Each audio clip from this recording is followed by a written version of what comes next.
Hey there, home bakers! Today I'm going to show you how to whip up some delicious healthy cookies that you can enjoy guilt-free. Ready? Let's get started. First, let's gather our ingredients. You'll need 1 cup of whole wheat flour, half a cup of rolled oats, a quarter cup of coconut oil, a third cup of honey, 1 teaspoon of vanilla extract, 1 egg, half a teaspoon of baking soda, a pinch of salt, and a handful of dark chocolate chips or dried fruits. Got everything? Great. Start by preheating your oven to 350 degrees Fahrenheit. While that's heating up, grab a mixing bowl. In the bowl, combine the whole wheat flour, rolled oats, baking soda, and salt. Give it a good mix until everything's well combined. Now, in a separate bowl, let's mix our wet ingredients. Add the coconut oil, honey, vanilla extract, and the egg.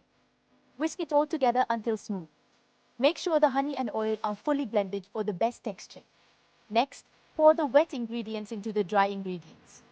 Stir gently until you get a dough-like consistency. It might seem a bit sticky, but that's okay.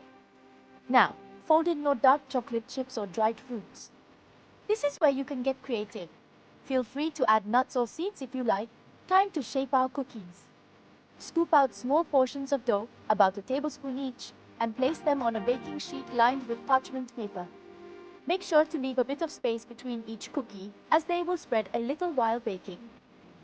Pop the tray into the preheated oven and let the cookies bake for about 10-12 minutes or until they turn golden brown. Keep an eye on them. You don't want them to burn.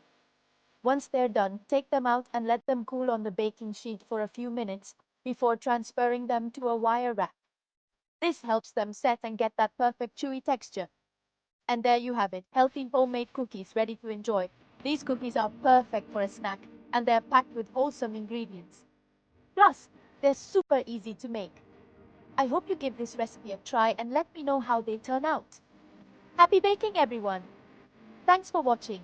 If you found this video helpful, don't forget to like and subscribe for more baking tips and recipes. See you next time.